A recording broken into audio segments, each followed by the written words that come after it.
Most of the battles that shape your creative life will never happen in public.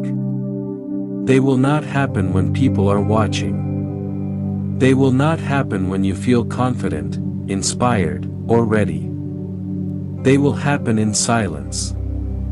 They will happen when you sit down to work and suddenly feel tired. They will happen when you open a blank page and your mind fills with excuses. They will happen when you know exactly what you need to do, but something inside you tells you to delay, distract yourself, or do anything else instead. That force has a name. Steven Pressfield calls it resistance. And if you have ever tried to write, create, build, speak, design, or pursue something meaningful, you already know it. Resistance is the invisible enemy that appears right before progress. It disguises itself as fear, procrastination, doubt, confusion, perfectionism, and even exhaustion. It does not always attack loudly. Sometimes it whispers. It says, "Not today." It says, "You are not ready." It says, "This is not the right time." It says, "Maybe tomorrow." And if you listen long enough, it can steal your life one delay at a time. Today's story is about that battle. The inner war that every creator faces. The struggle between the life you could build and the excuses that try to stop you from building it. Because this is not just a book about writing. It is a book about discipline. It is a book about purpose. It is a book about becoming the kind of person who shows up, even when it is hard. Hey everyone, welcome back to Inspired Pages.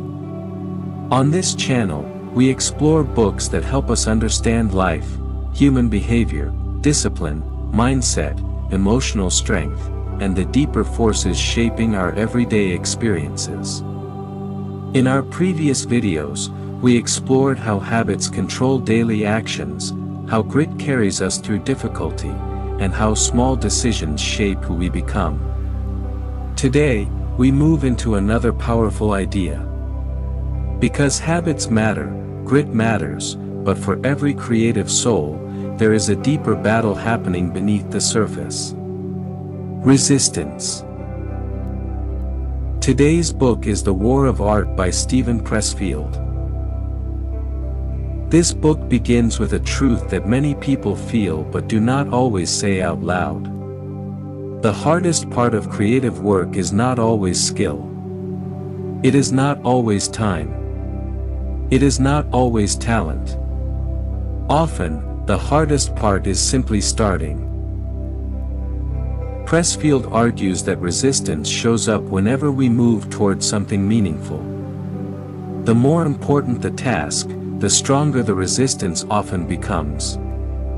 You decide to write a book, and suddenly every other task feels urgent.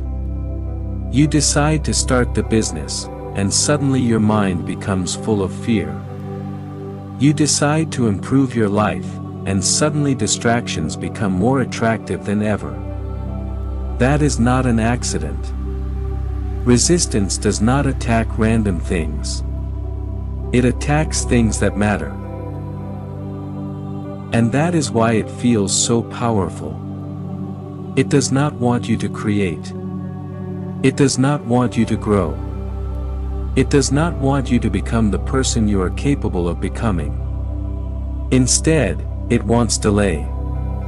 It wants comfort. It wants hesitation. It wants to keep you in the safe zone where dreams remain ideas and ideas never become reality. One of the strongest ideas in the book is that resistance is universal. Everyone feels it. No one is exempt. The artist feels it. The entrepreneur feels it. The student feels it. The parent feels it.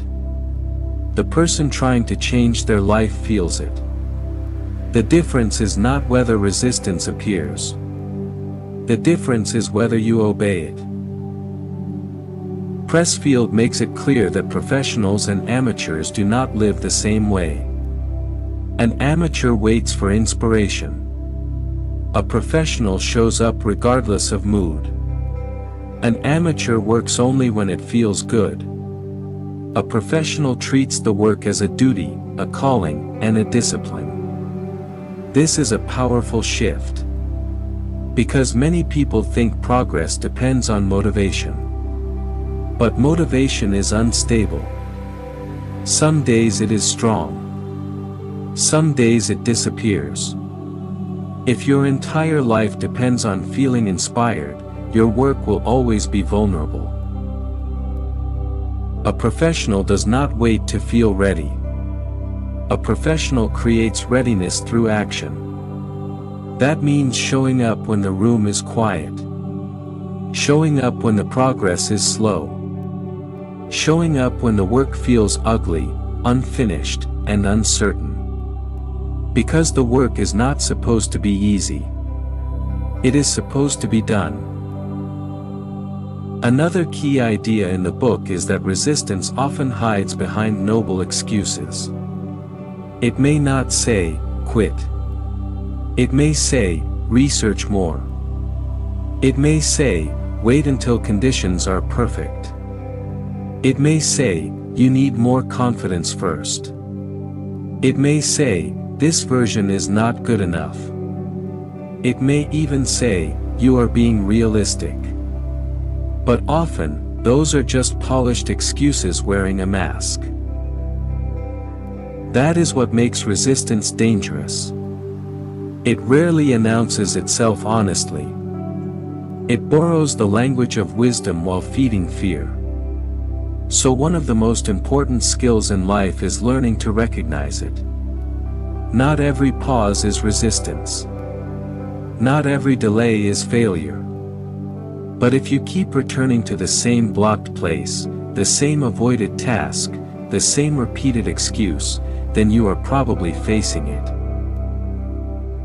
And Pressfield's answer is not complicated. Do the work. Not later. Not when you feel perfect. Not when fear disappears. Do it now. This does not mean the work will feel easy. It means you stop negotiating with the part of you that wants to run. The book also introduces the idea of turning pro. Turning pro does not mean becoming famous. It does not mean making money immediately. It does not mean having everything figured out. Turning pro means making a decision. It means deciding that your work matters enough to treat it seriously. It means deciding that your calling deserves consistency. It means deciding that you will no longer live like someone who only tries when conditions are ideal. A professional is not perfect. A professional is committed. A professional understands that identity is built by repeated actions. One day of work does not make you a professional. But choosing to show up again and again does. This is where the book becomes deeply practical. Because many people spend years waiting to feel like a serious creator, a serious builder, or a serious leader. But identity does not arrive first. Action comes first. You act like the person you want to become. Then, over time, you become that person. Pressfield also reminds us that resistance becomes strongest near the moment of breakthrough. The closer you get to meaningful progress, the more intense the inner battle can become. That is why many people quit right before something important happens. They misread discomfort as a sign to stop, when in reality, discomfort is often the sign that the work matters. This is one of the hardest lessons in the book. The fear you feel does not always mean you are on the wrong path.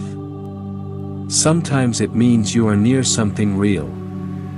So instead of asking, how do I remove all fear, the better question is, can I keep moving with fear present? That is where courage lives. Courage is not the absence of fear. It is the decision to work anyway. And this is why the book is so powerful for creators, writers, artists, entrepreneurs, and anyone trying to build something meaningful. It shows that the enemy is often internal. Not because you are broken, but because meaningful work naturally triggers resistance. The good news is that resistance is not invincible.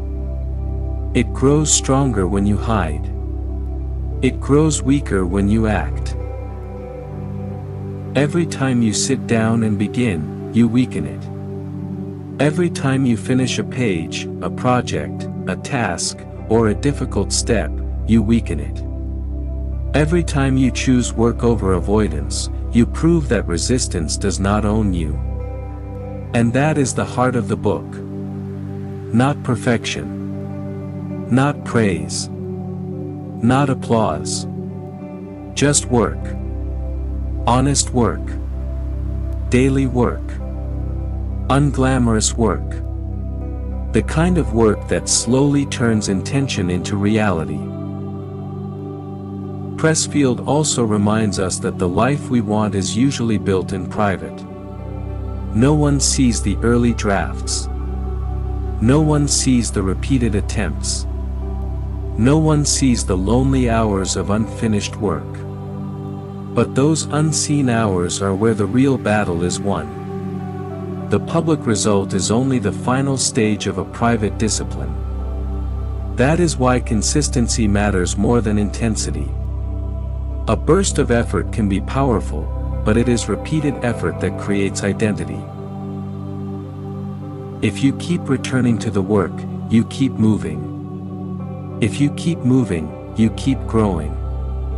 And if you keep growing, you eventually become someone capable of producing what once felt impossible.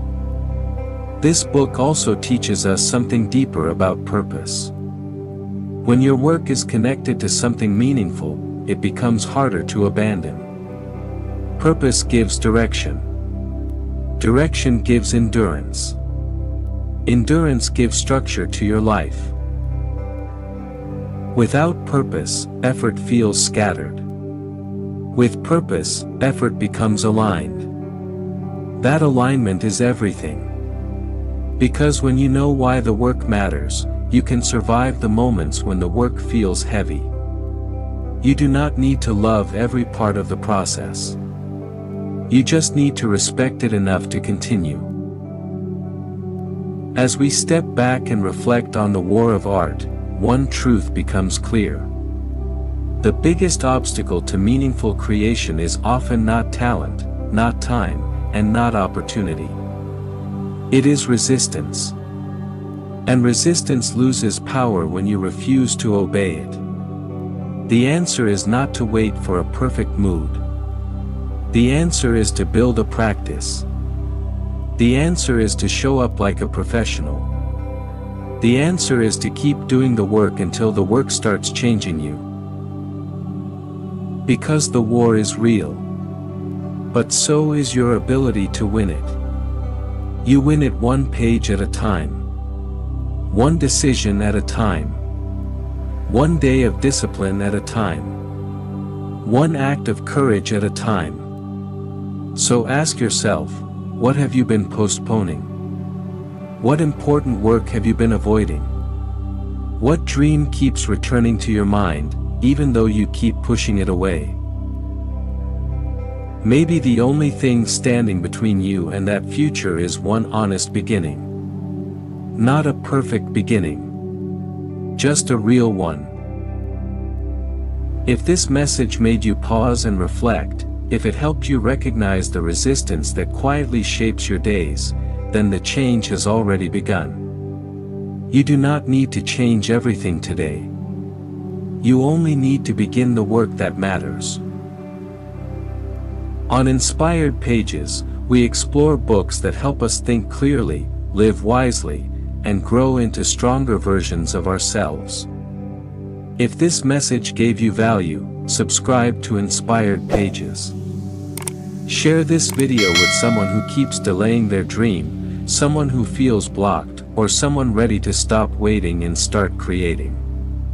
Because your future is not built by the excuses you repeat. It is built by the work you finally choose to do. This is Inspired Pages. Stay disciplined, stay brave, and keep doing the work, one step at a time.